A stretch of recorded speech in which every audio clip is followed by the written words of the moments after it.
അങ്ങനെ family round അവസാനിച്ചിരിക്കുകയാണ്.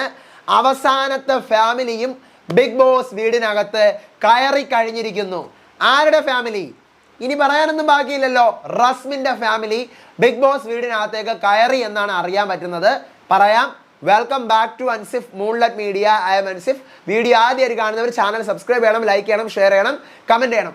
അങ്ങനെ റസ്മിൻ്റെ ഉമ്മി എന്നാണ് പറയുന്നത്. റസ്മിൻ്റെ ഉമ്മി ബിഗ് ബോസ് വീടിനകത്ത് കയറി.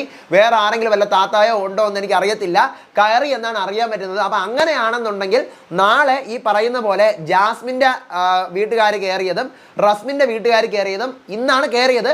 നാളെ നമുക്കത് കാണാൻ പറ്റും. എന്നിട്ട് നാളെ ഇവർക്ക് ഡ്രൈ ഡേ കൊടുക്കും.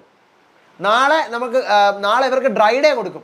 ഡ്രൈ ഡേ മീൻസ് മൺഡേ നമുക്ക് ലൈവിലൊന്നും കാണത്തില്ല. മൺഡേ ഫ്രീ ആയിരിക്കും. നമ്മൾ സാറ്റർഡേ നമ്മൾ ലൈവ് നോക്കുമ്പോൾ എന്താണ്, ഇവർ വെറുതെ കരഞ്ഞും ചിരിച്ചും ഉറങ്ങിയൊക്കെ ഇരിക്കുന്നത്. അതുപോലെ സൺഡേ ഇവർക്ക് ഡ്രൈ ഡേ കൊടുക്കും. മൺഡേ നമ്മളത് ഡ്രൈ ഡേ ആയിട്ട് കാണും.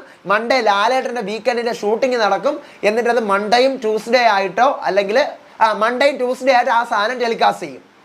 ആ സാധനം മൺഡേയിൽ ലാലേട്ടൻ ക്വസ്റ്റ്യൻ ചോദിക്കുന്നതും ഒരുപക്ഷെ എവിക്ഷനും ഉണ്ടാവും. ട്യൂസ്ഡേയിൽ ബർത്ത്ഡേ സെലിബ്രേഷൻ തീർന്നു. വീണ്ടും പഴയതുപോലെ തന്നെ ട്യൂസ്ഡേ ഈ പറഞ്ഞ ഒരു എവിക്ഷൻ നടക്കും. അതിനുശേഷം ബാക്കി കാര്യങ്ങളൊക്കെ പഴയതുപോലെ മുന്നോട്ട് പോകുന്നു. സാറ്റർഡേ സൺഡേ വീണ്ടും എവിക്ഷൻ നടക്കുന്നു. പുതിയ നോമിനേഷൻ അവിടെ നിന്ന് തുടങ്ങുന്നു. അങ്ങനെയാണ് പോകുന്ന ലെവല്. കറക്റ്റ് അപ്ഡേറ്റ് ആണ്. നമുക്ക് നോക്കാം.